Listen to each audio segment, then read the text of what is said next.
There is a moment right after you hear the news when your chest actually hurts, not metaphorically, a real physical tightness like something is pressing down on your ribs, your throat closes, your stomach drops. You might even describe it later as feeling like you got punched. And here's the strange truth behind that sensation: your brain is not speaking in metaphors, it is using the same circuitry it uses for actual physical injury. For a long time, scientists treated emotional pain and physical pain as two completely separate systems. One lived in the body, the other lived somewhere vaguer, in the mind, in feelings, in things that could not really be measured. But that assumption started to crack in the early 2000s when a researcher named Naomi Eisenberger ran a simple, almost cruel experiment. She had people play a virtual ball tossing game while lying in a brain scanner, and then she had the other players quietly stop throwing them the ball, just left out. Ignored, nothing dramatic, and when she looked at the scans, the brain lit up in a region called the anterior cingulate cortex, the same region that activates when someone stubs a toe or touches something hot.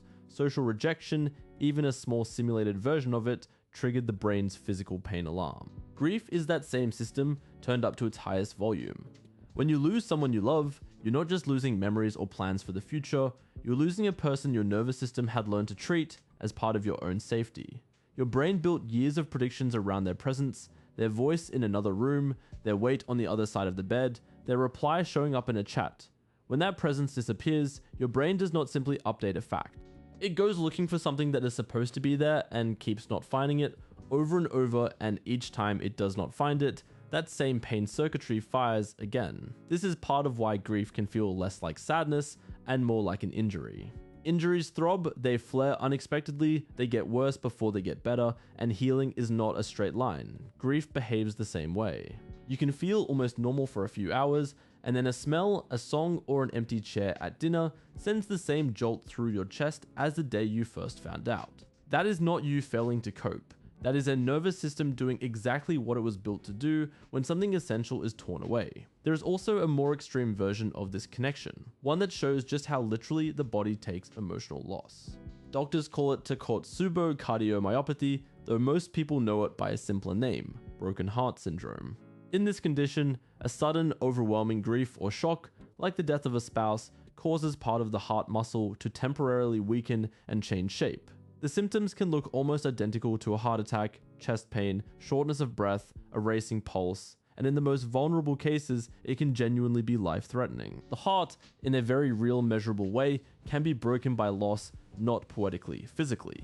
So why would evolution wire us this way? Why would something as abstract as losing a relationship cause the body to respond like it has been, physically wounded?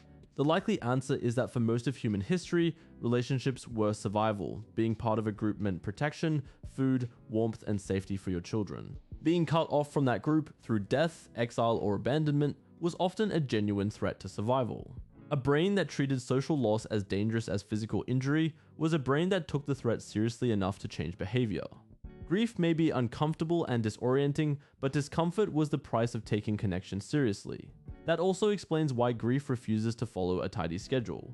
Pain from a wound eases as tissue repairs itself. Grief eases as your brain slowly rebuilds its predictions of the world without that person in it, and that process has no fixed timeline. It cannot be rushed by willpower, and it does not mean something is wrong with you if it takes longer than other people expect it to. This is worth remembering the next time someone you know is grieving and seems to be taking too long, or reacting too strongly, or struggling with something that looks from the outside like it should not hurt this much anymore. Their body is not being dramatic. It is running the exact same alarm system that would fire if they had been physically hurt, because as far as their nervous system is concerned, they have been. If someone in your life is grieving, one of the most powerful things you can offer them is simply staying present without trying to fix the timeline. You do not need the right words, you mostly need to keep showing up. And if you're the one grieving right now, there is something quietly important in all of this. The exhaustion you feel is real, the chest pain is real, the strange fog that makes it hard to concentrate is real. You're not weak, and you're not doing grief wrong. Your body is treating this loss with the same seriousness it would give to a physical wound, because for your nervous system, love and safety were never separate from the body in the first place. Healing from that kind of injury takes patience, support, and time, the same as any other wound would.